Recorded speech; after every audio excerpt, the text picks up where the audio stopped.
On va commencer par la présentation d'Amélie Alétru et Alexandra Clavé-Mercier qui s'intitule Saisir les enjeux interactionnels entre enseignants et EFIV, aménagement conceptuel et méthodologique d'un dispositif de co-explicitation. Bon, on va peut-être se présenter. Donc, Amélie Alétru, maîtresse de conférences en sciences de l'éducation et de la formation à l'Université catholique de l'Ouest en faculté d'éducation. Et moi, donc, je suis Alexandra Clavé-Mercier, maîtresse de conférences en anthropologie sociale et culturelle à l'Université catholique de l'Ouest à Angers également, dans la faculté sciences humaines et sociales. Voilà, donc, comme l'a présenté Loïc sur le cadre de nos présentations, je ne vais pas redire le titre, il est écrit. On va donc aborder plusieurs points. Le contexte, tout d'abord, notre objet de recherche ensuite. On abordera avec vous comment on croise au niveau théorique nos deux approches, ce qui nous conduit à des aménagements méthodologiques de notre démarche de coexplicitation, ce qu'on essaiera de vous présenter. Et puis, on vous présentera quelques éléments très rapidement issus de la phase exploratoire dans laquelle on est dans le cadre du projet de recherche qui démarre. Voilà. Et des perspectives pour terminer. Voilà, donc l'idée, c'est bien de vous présenter un projet de recherche qu'on a construit ensemble.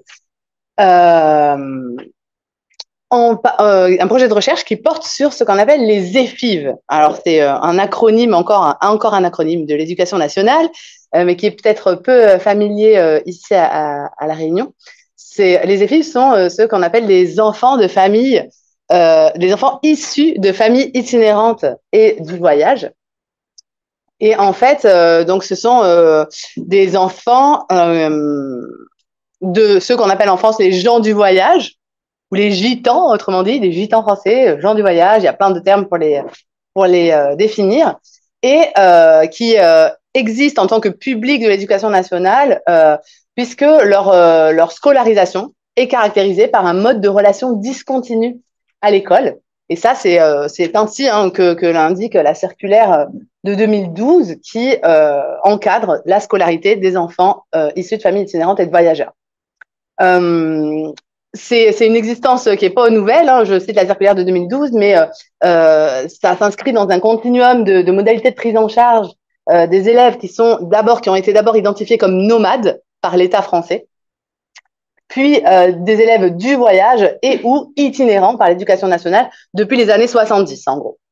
Donc, c'est un public qui est pensé par l'éducation nationale comme étant spécifique et éloigné de l'école, de base, et donc un public qu'il convient de raccrocher d'une certaine manière. Et donc, à ce titre, c'est un public qui est un des publics cibles des CASNAV. D'accord, on y reviendra tout à l'heure. Dans la réalité à l'école, à quoi ça ressemble? En fait, il s'agit d'élèves, il faut le dire déjà peut-être pour commencer, d'élèves qui ont des profils très divers, mais qui sont perçus, à contrario, de manière très homogène. Puisque bien souvent, à l'école, ce qui est mis en avant quand on parle de ces enfants, ce sont des problèmes, des besoins, des manques, des besoins identifiés qui permettent de justifier en fait une prise en charge spécifique. Donc ces problèmes, quels sont-ils?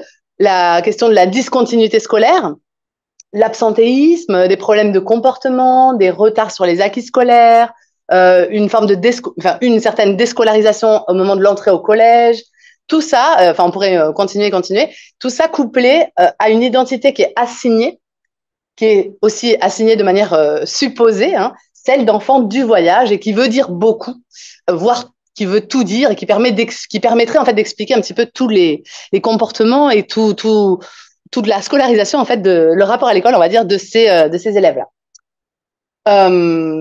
Donc voilà le public sur lequel on travaille et on travaille sur ce public qui est par ailleurs, qui connaît une très faible attention, à la fois sur le plan sociétal, puisque une faible attention. Alors, on pourrait parler quand même d'une certaine médiatisation, là aussi, des gens du voyage dans la société pour des faits divers, pour des problèmes, là aussi, de manière négative, très souvent. Et sur le plan de l'institution scolaire aussi, on peut dire que l'attention est peu marquée sur ce public-là. Donc, c'est un public qui est un des publics cibles des CASNAV, je le disais tout à l'heure, aux côtés des élèves allophones. Et pour autant, on voit, ce qu'on peut observer dans les CASNAP, c'est que l'attention est beaucoup plus focalisée sur les élèves allophones. Les moyens sont davantage mis pour l'accompagnement de ces élèves-là. Et c'est aussi un public qui connaît une attention peu marquée sur le plan de la formation des enseignants. J'enchaîne, oui, sur le plan de la formation des enseignants. Parce que si on regarde les maquettes de formation des masters, donc en formation initiale, c'est un public qui n'est jamais cité explicitement, et c'est à la discrétion des formateurs de penser des actions de formation ou à minima d'information en direction des étudiants et pour la formation initiale en général, puisque ça fait partie du grand chapeau école inclusive. Voilà. Et donc, il n'y a pas explicitement de référence faite à ce public-là. On a ça sur la formation initiale, on a ça aussi sur la formation continue, où en termes de volume, on regarde les formations dédiées à la prise en charge des EFIV, elle est extrêmement faible et ça repose sur des initiatives locales et pas sur des plans standardisés.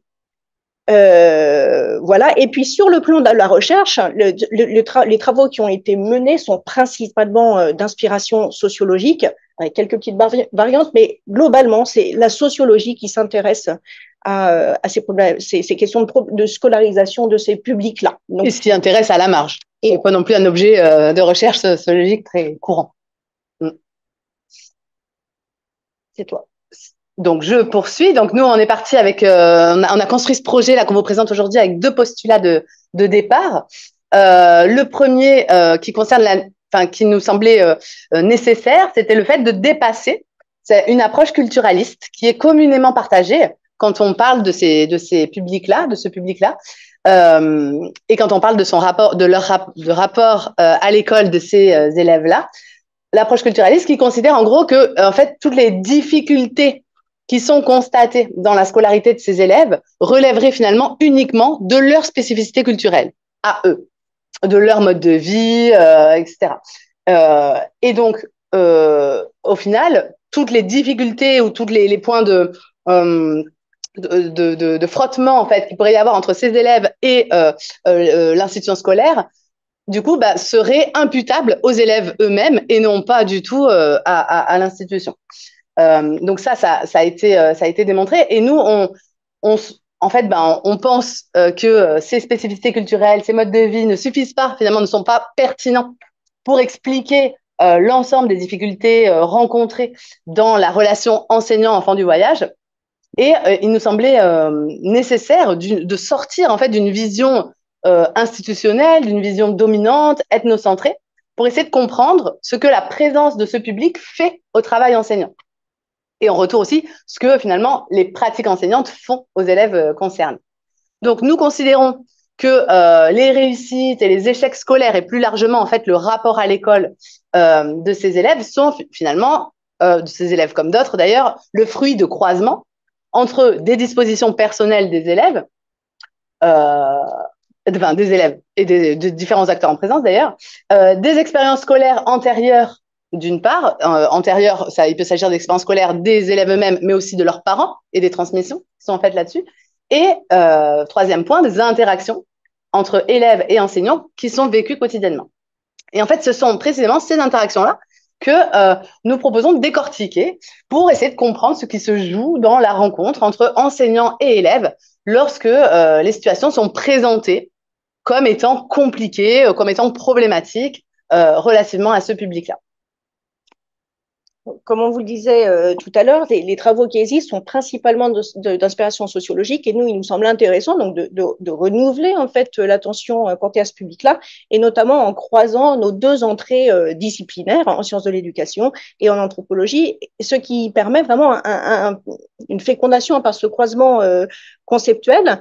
Donc d'un côté, nous mobilisons une conception interactionniste en didactique professionnelle, en s'intéressant à une approche multimodale des interactions en classe entre enseignants et élèves. Et puis d'autre part, une approche anthropologique, en anthropologie sociale et culturelle pour observer en immersion les interactions. Donc, on articule le point de vue des acteurs, en tout cas c'est ce qu'on va chercher à faire dans notre travail, en essayant de regarder quelles sont les représentations en acte, quelles sont les valeurs agissantes qui permettent d'expliquer ce qui s'observe en classe et en observant ça à partir de ce qui fait sens pour les acteurs. Donc, en interrogeant les acteurs sur ce qui fait sens pour eux dans ces interactions, dans situation, hein, on est vraiment sur des interactions situées. Et puis, on va observer, là, je te laisse peut-être le dire mieux que moi. Comme on l'a précisé, on va observer aussi parallèlement à ça les réceptions qu'en font les élèves concernés, hein, comment ils réceptionnent les pratiques enseignantes dont ils font l'objet d'une certaine manière, pour essayer de comprendre les expériences qu'ils en font, en s'intéressant du coup à leurs expériences de ces interactions en classe, mais aussi en dehors de la classe et en s'intéressant à leurs expériences de scolarité au-delà de la classe précisément. Et de voir comment ça rejaillit et comment c'est transmis aux parents et ce qu'en disent aussi les parents. Voilà. Donc l'idée, peut-être pour terminer, c'est vraiment de s'intéresser à ces deux catégories d'acteurs, mais en dépassant en fait les catégories elles-mêmes. On va pas s'intéresser aux personnes en tant que groupe, mais vraiment en tant qu'individu, en essayant d'explorer vraiment leur subjectivité. Donc ce croisement théorique, il nous paraît intéressant.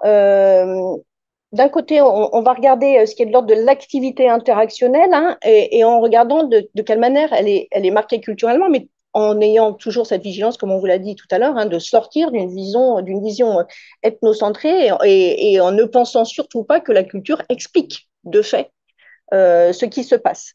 Donc, sur le plan conceptuel, on va mobiliser le cadre de la conceptualisation dans l'action de Vergniaud. Donc, on va s'intéresser aux intentions des acteurs, aux valeurs qu'ils mobilisent et qui sont agissantes, hein, qui font qu'ils développent certaines manières de faire en classe. Donc, on s'intéresse à la dimension culturelle qui façonne les chaînes d'action des enseignants. En tenant pour acquis que cette dimension culturelle des schèmes d'action chez les enseignants, elle est très largement implicite. Et donc, notre travail, c'est d'essayer de justement les faire expliciter par les acteurs pour qu'ils désincorporent en fait ce qui les mobilise. Donc, on va regarder ça dans les interactions scolaires en croisant aussi avec une analyse du discours, une analyse interactionnelle donc des situations en classe. Et en regardant à la fois ce qui est verbal et ce qui est non verbal, puisque la culture transite aussi à travers des gestes, des pratiques, et pas uniquement du verbal.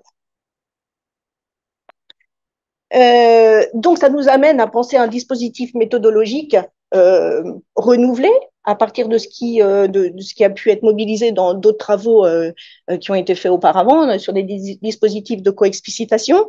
Donc, ce sont des dispositifs qui se fondent vraiment sur la capacité réflexive de tout le sujet. D'accord, donc c'est le paradigme du sujet capable de Rabardel. Donc on met au cœur de notre projet la réflexivité des acteurs pour permettre aux professionnels de revisiter leur activité en les accompagnant évidemment par nous qui leur soumettons nos outils conceptuels afin qu'ils puissent dire leur pratique, ce qui évidemment a un effet de transformation sur leur pratique, puisqu'ils sont amenés à désincorporer leur pratique, à l'expliciter, à rendre explicite ce qui était implicite pour eux. Donc, ça a évidemment un effet transformatif, mais qui leur appartient. Donc, nous, on ne mène pas une recherche sur les acteurs, mais on mène une recherche avec eux, par eux et pour eux. Voilà, dans une dynamique d'analyse partagée. Donc, la spécificité de ce dispositif de coexplicitation, c'est d'y articuler une approche ethnographique en leur rapportant les observations que l'on peut faire en immersion. Et là, c'est plutôt le travail d'Alexandra avec sa casquette et sa qualité voilà, d'ethnographe, voilà, de pouvoir rapporter ces observations pour faire réfléchir les enseignants sur ce point-là. On précise qu'évidemment, tous les enseignants sont volontaires pour participer à ce dispositif. Rapidement, on ne va pas détailler tout le tableau, c'est pas l'objet, mais voilà, il y a plusieurs phases dans la recherche qui s'étale sur plusieurs années. Et en fait, là où on vous marque avec des petites étoiles, c'est l'endroit où vraiment vont se croiser au niveau méthodologique nos deux entrées. Il y a la phase exploratoire dans laquelle on est, là, actuellement, mais il va y avoir ensuite la phase d'analyse qualitative où il y aura à la fois de l'autoconfrontation, c'est-à-dire on va filmer les enseignants et les faire verbaliser sur leur pratique, et c'est là qu'on pourra croiser avec les observations qui pourront être faites du terrain, donc des observations dont ne sont pas témoins les enseignants, mais sur lesquelles on va pouvoir les faire réfléchir. Et puis dans la phase de coexplicitation, les entretiens qui vont être menés mêlent aussi nos deux approches pour amener collectivement les enseignants à réfléchir sur les problématiques qui les rassemblent. Je sais pas si on pourra revenir actuellement dessus si vous avez des questions sur le dispositif. Là, il est présenté en détail. Là, c'est pareil, on ne va pas forcément aller dans le détail de tout. S'il y a des questions dessus, on pourra s'appuyer sur cette diapo. Mais on a en gros une phase exploratoire qui est celle dans laquelle on est actuellement, où l'idée, c'est de travailler, d'affiner la problématisation des objets qu'on veut se donner de travail avec les enseignants, donc en collaboration avec eux. S'en suivra une phase d'analyse qualitative sur la base de l'analyse précise de situations qu'on aura prélevées, des situations choisies par eux en fonction de la problématique choisie. Donc ça, c'est des temps individuels, en fait. Viendra une troisième phase de coexplicitation où on va rassembler les enseignants pour partager ensemble les différentes analyses de l'activité de chacun. Et enfin, une phase de restitution, évidemment, pour rendre compte des résultats et puis valoriser le travail qui aura été mené. On en est là toujours dans cette phase exploratoire. Donc, on vous l'a dit, ce qui est très important pour nous, c'est la dimension collaborative avec les enseignants, avec les acteurs de terrain en général, mais les enseignants entre autres. Donc, cette problématisation, elle est faite avec eux. Donc, dans ce qu'on a mené jusque-là, on n'a pas encore rencontré les enseignants, on a pris contact avec l'institution, a priori qui reçoit un accueil très favorable. Voilà, donc on en est là pour l'instant dans cette phase de collaboration, de travail avec le terrain. L'institution doit pouvoir voir quels sont des terrains favorables avec des enseignants qui pourraient être intéressés pour travailler de manière collaborative avec nous. Voilà où on en est pour l'instant. Voilà. Sachant que parmi tous les différents acteurs que nous avons rencontrés jusqu'à maintenant et à qui on a fait part de notre idée de projet à construire ensemble, on a pu relever un certain nombre de questionnements que l'on partage avec eux, qui font écho. On peut en citer quelques-uns, par exemple une certaine sensibilité à l'éthique de la relation, mais aussi à la dénomination institutionnelle en tant que EFIV, en tant qu'enfant du voyage, avec en fait cette catégorie qui est bien souvent questionnée par nous, évidemment dans une perspective critique, mais aussi par les acteurs de l'éducation nationale, surtout quand il s'agit de familles qui ne sont plus itinérantes. Donc en fait, à quoi sert encore cette catégorie? Que veut dire en fait le fait de spécifier encore une prise en charge pour des enfants qui n'ont pas de mode de vie finalement différent de ceux de la majorité. Donc, c'est une grande question. Une autre question, c'est celle des pratiques effectives des enseignants, le bricolage qui est bien souvent effectué dans les interactions avec ces élèves. Des questionnements autour de l'appréhension de la scolarisation et de la place de l'école finalement pour les familles, dans les vies de ces familles-là, qui a priori sont pour beaucoup assez éloignées de l'école. Donc, comment on va les chercher, comment on les amène à l'école et jusqu'où, en fait, jusqu'où on va vers, jusqu'où aller vers, comme on dit, on utilise cette expression à la mode. Voilà, puis des questions plus professionnelles, hein, comment on fait concrètement entrer les élèves dans les apprentissages, qui doit s'adapter, qu'est-ce qu'on attend, en tant qu'enseignant, qu'est-ce qu'on attend de ce public-là, etc., etc. Donc, il y a un certain nombre d'impensés, de dilemmes, de points éthiques et de place de la culture aussi qui sont questionnés finalement dans le rapport à ce public, entre l'institution scolaire et ce public, et qui nous semblent autant de points intéressants à investiguer de manière concrète avec les enseignants participant au projet. Donc, ce sera affiné en fonction du terrain qui va être le nôtre. Et ce sera affiné. Et on pense l'affiner dans le cadre d'un projet LEA, donc les lieux éducatifs d'éducation associés, voilà. Donc, des projets portés par l'IFE. Qui nous semble tout à fait répondre en fait à notre volonté de démarche collaborative avec les enseignants et les acteurs de terrain plus généralement. Donc voilà, donc on vous a présenté ce projet qui est encore au stade de projet, presque, voilà, je vous mets quelques éléments bibliographiques. Donc on est évidemment preneuse de vos retours et de vos questions et de vos retours constructifs, évidemment, pour nous permettre d'améliorer et de penser, encore d'enrichir en fait ce projet qui en est à ses débuts. Merci beaucoup pour votre attention.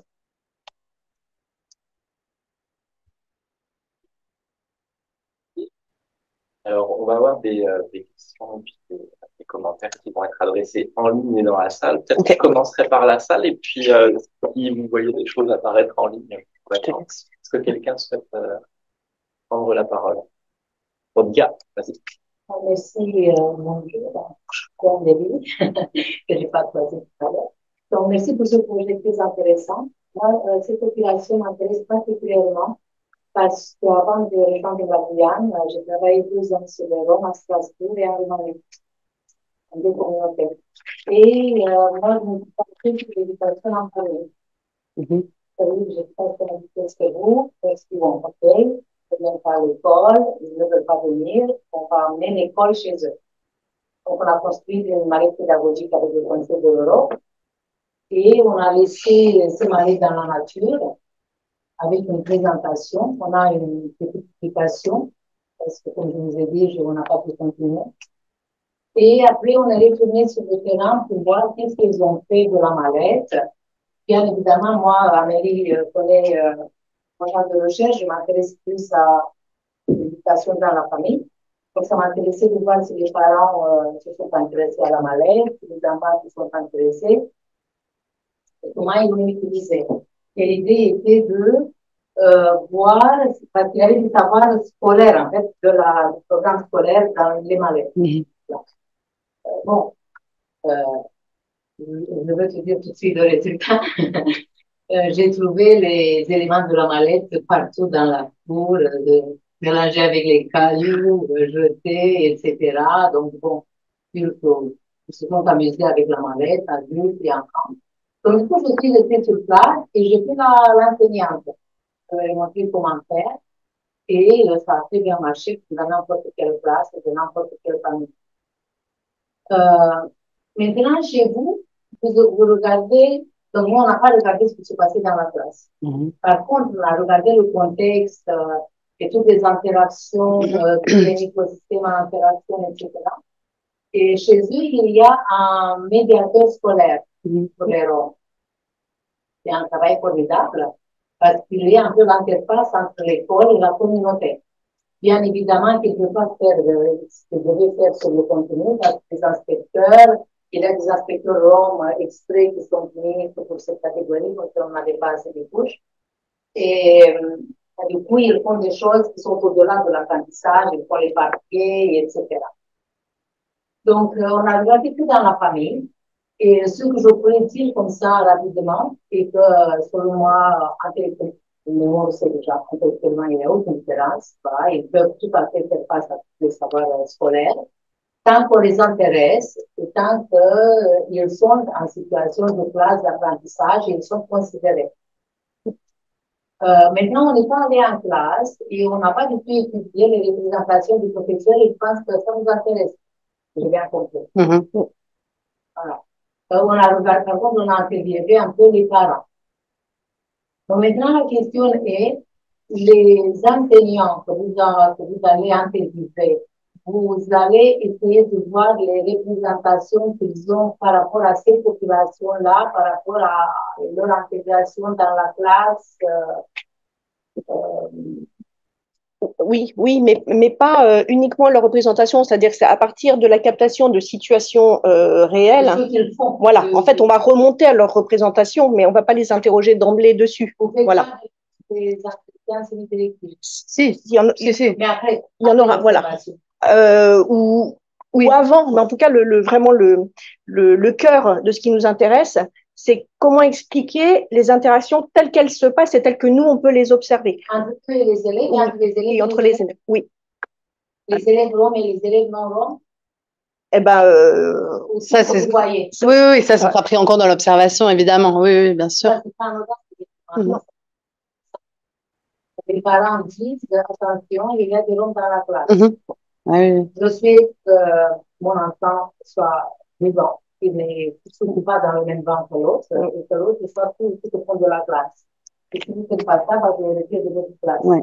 Donc, bonjour des interactions. Ouais. Et en fonction de ce qu'ils disent les parents à la maison, on sait très bien qu'on peut orienter l'attitude des enfants eux-mêmes en le comportement avec leurs camarades.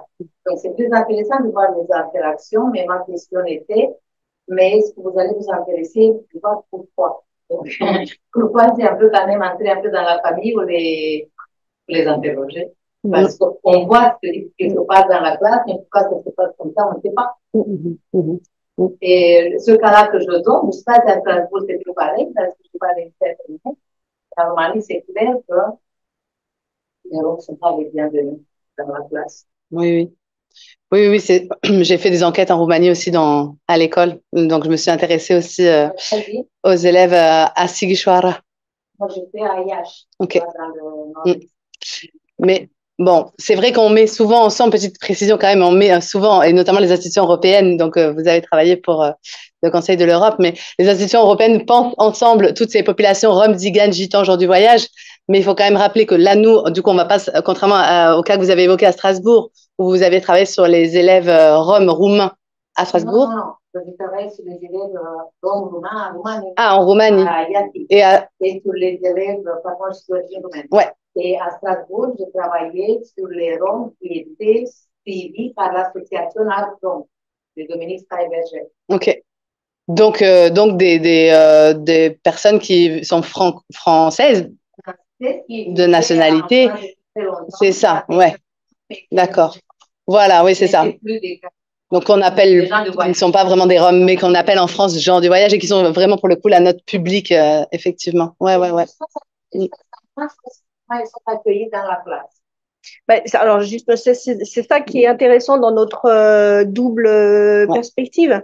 C'est-à-dire que moi, je vais être spécialiste des interactions en classe du point de vue de l'enseignant et de la relation. Et la relation, comment lui, il reçoit ça et qu'est-ce qu'il met en œuvre compte tenu de ses valeurs agissantes, de ses représentations en acte, en fait, avec la perspective d'Alexandra qui va faire des observations en immersion dans l'école, qui va pouvoir discuter avec les enfants, éventuellement avec les familles. Donc, on va pouvoir faire des croisements et essayer de comprendre ce qui se joue. C'est très intéressant et je pense que c'est un volet qu'il ne faut pas négliger parce que pour l'avoir, on garde ce dépôt des chercheurs avec soi à chaque fois qu'on se déplace, même quand on est en vacances. Et j'avais constaté qu'il y a une communauté qui s'est installée près du Mont. Elle était très mal perçue par les gens pas du monde de la pêche, excusez-moi. Elle était assez mal perçue et sans cesse les gens de la pêche demandaient au maire de faire quelque chose pour que cette installation de passage, parce qu'on a des ailes qu'elle parte, qu'elle disparaisse de là-bas. Et maintenant, j'ai vu récemment l'année dernière, près du Château Briand, c'était pareil. Et les gens se passaient le mot d'une maison à l'autre. Attention, les gens sont arrivés, fermez les portes, fermez les fenêtres, fermez tout ça. Donc, les enfants qui vont à l'école, les enfants ils vont ça, ils entendent bien sûr. Donc, du coup, les interactions en classe que vous allez observer, sont marquées aussi par cette représentation. C'est ça. Bien sûr.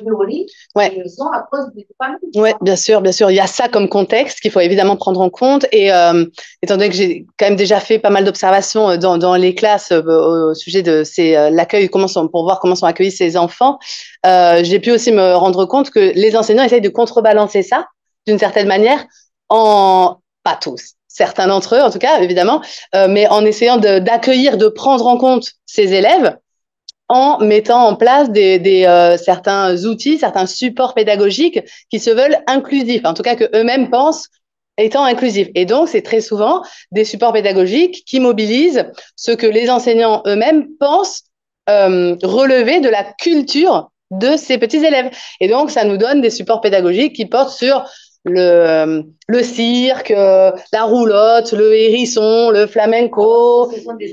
Et bien évidemment, c'est ça qui... Ouais, c'est ça.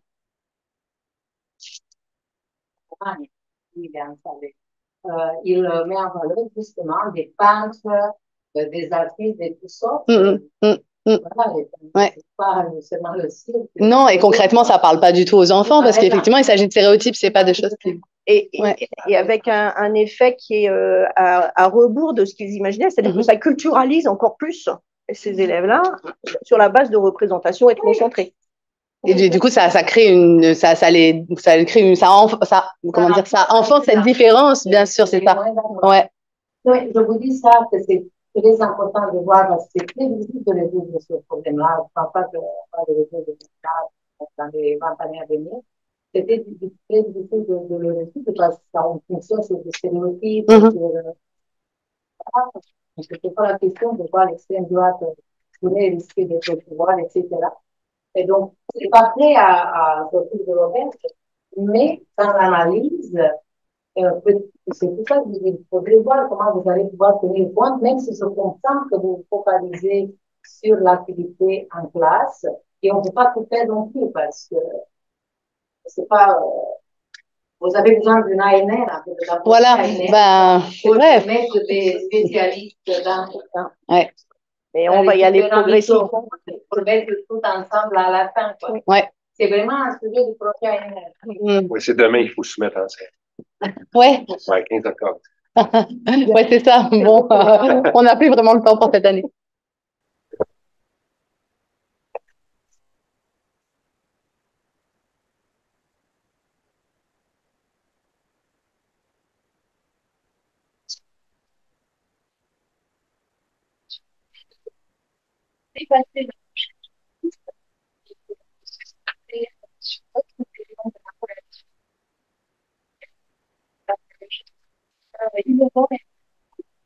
Et je me demandais, j'avais donc deux questions. Est-ce que vous avez des données de recherche qui auraient exploité au travers de cette dimension?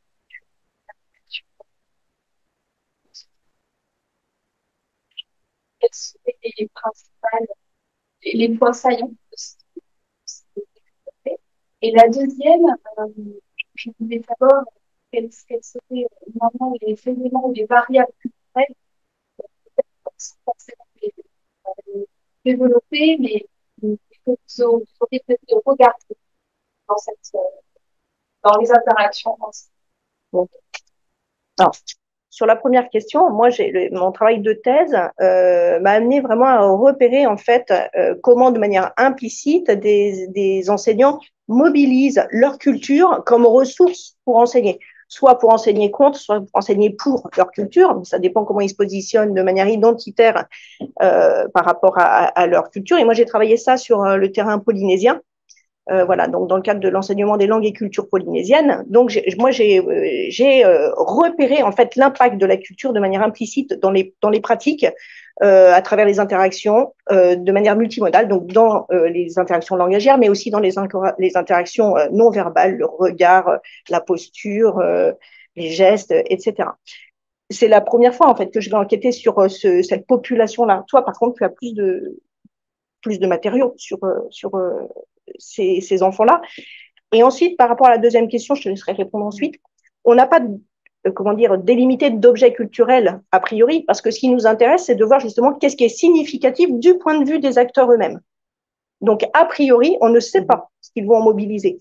Même si nos travaux précédents nous font penser que probablement il y aura ci, il y aura ça, nous, ce qui nous intéresse, c'est d'aller enquêter de leur point de vue. Qu'est-ce qui est significatif pour eux? Donc, on n'a pas délimité a priori de points sur lesquels on veut les interroger ou les amener à réfléchir. On va attendre de voir ce qui se présente en classe, qu'est-ce qui émerge dans les pratiques. Qu'est-ce que je voulais rajouter? Oui. C'était quoi ta question? Ah oui, par rapport à la... Ouais, ouais.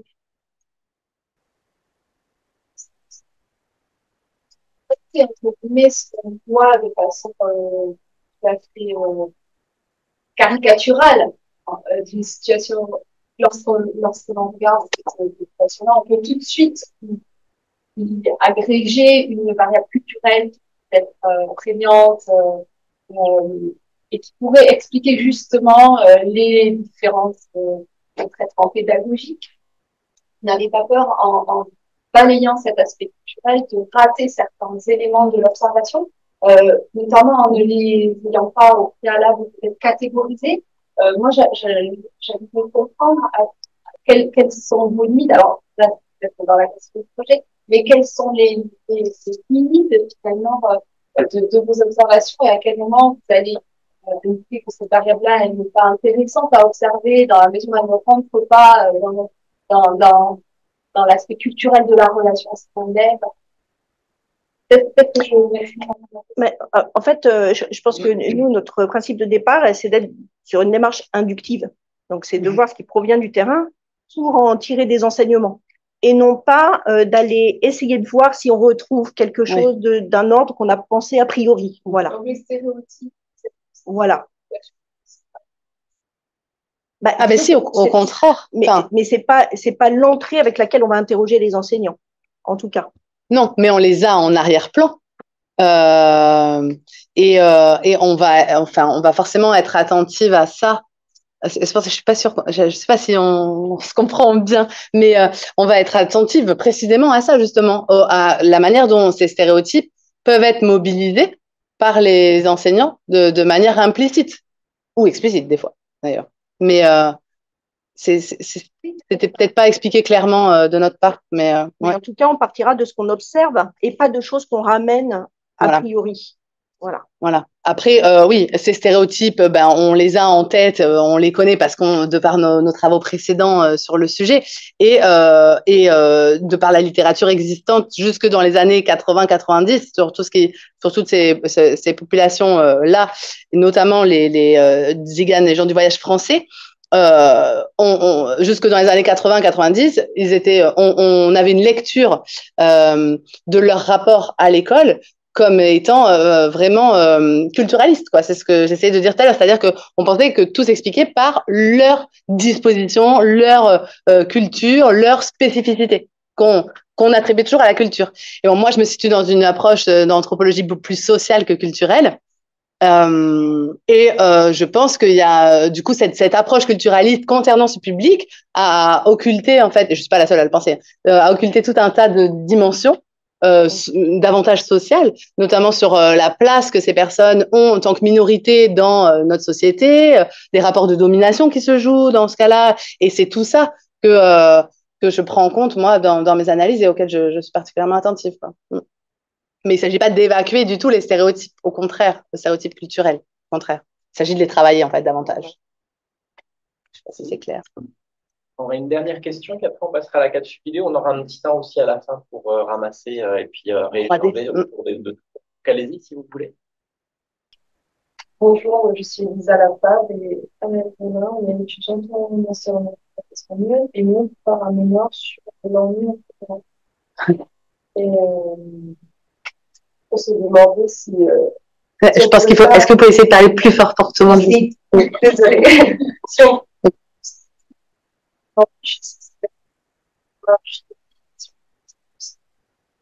à l'école, parce qu'on constate ici, qui n'est pas totalement le même cas, je suppose, mais il y a beaucoup d'élèves allophones qui viennent de Mayotte, qui est française, qui dans la plupart des cas, ces élèves parlent le shimaoré, la deuxième langue officielle là-bas, et on constate qu'ils sont assez marginalisés, peut-être qu'ils sont élevés à cause justement de cette marginalisation. Et justement, est-ce que ça ne viendrait pas, avec cet éloignement de l'école dont vous parlez énormément, le fait qu'ils ne parlent pas la langue que nous on enseigne, la langue officielle que nous on enseigne sur ce territoire, ils ne la parlent pas, ils sont très marginalisés. C'est pas forcément des gens du voyage, parce que eux, ils sont